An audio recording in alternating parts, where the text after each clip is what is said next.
صحابی دی عظمت دا دفاع کرنا،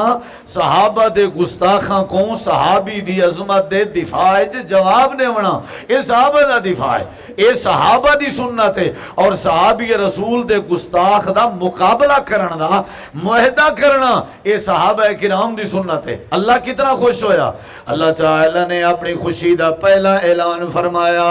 اللہ فرمائے دے لقد رضی اللہ، لام تاکید دا تے قد بھی تاکید دا، اللہ نے بات دے اندر پختگی پیدا فرمائی، اللہ تعالی نے فرمائے پکی بات ہے، اللہ پاک عرشاں والا انہا لوگاں تے راضی ہیں، یا اللہ کنہ لوگاں تے، اللہ تعالی نے فرمائے انہا ایمانداراں تے اللہ راضی ہیں، یا اللہ انہا تے راضی کیوں آئیں، تے انہا دے ایمان دی وجہ کیا ہے، انہا کوئی ایماندار کیوں پیا ذکر کریں آئیں، انہا دے دل ایمان ہے، ایمانی کیفیت دا کیویں تسا میرٹ بنائے، وجہ کیا آئی، اللہ فرمے دے اے ایماندار ہیں، کیونکہ صحابی رسول دی عظمت دے دفاع انہاں نے معاہدہ کیتا ہوئے ہے، تے دلوں معاہدہ کیتا ہوئے ہے، تے مر مٹن واسطے تیار ہیں، اندہ مطلب ہے جڑا صحابی رسول دی عظمت دفاع کرن دا حق ادا کرے، اللہ نے وہ کو ایماندار فرمائے، جڑا بندہ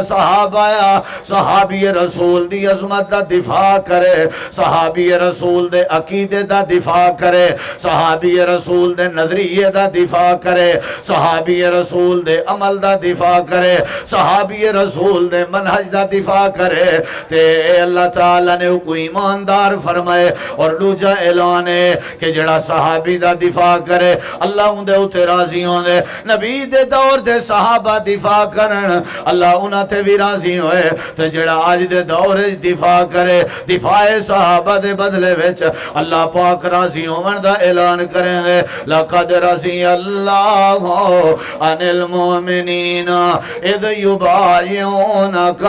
تحت الشجرہ اذ یبایعونک، بیعت وجہ بنیے، بیعت وجہ بنیے رضا دی، بیعت وجہ بنیے رضا دی، اللہ راضی ہو ایماندارانال، تے ایمانداران دی وجہ کیا آئی، بیعت آئی، بیعت ہوئی تے ایمان نصیب ہوئے، ایمان ہوئے تے اللہ راضی ہوئے، اندہ مطلب جڑا صحابہ دا دفاع کرے، اے صحابہ دی سنت عمل پیا کریں دے، تے جڑا آج دے دور بغیر کہیں مصلحت دے، بغیر کہیں حکمت دے، بغیر کہیں سیاست دے، جڑا نبی کریم دے یاران دے عقیدے تے نظریے دا دفاع کرے، اللہ پاک کو ایماندار بھی آدھے تے اللہ ان دے اتے راضی ہوں دا بھی اعلان فرمیں دے۔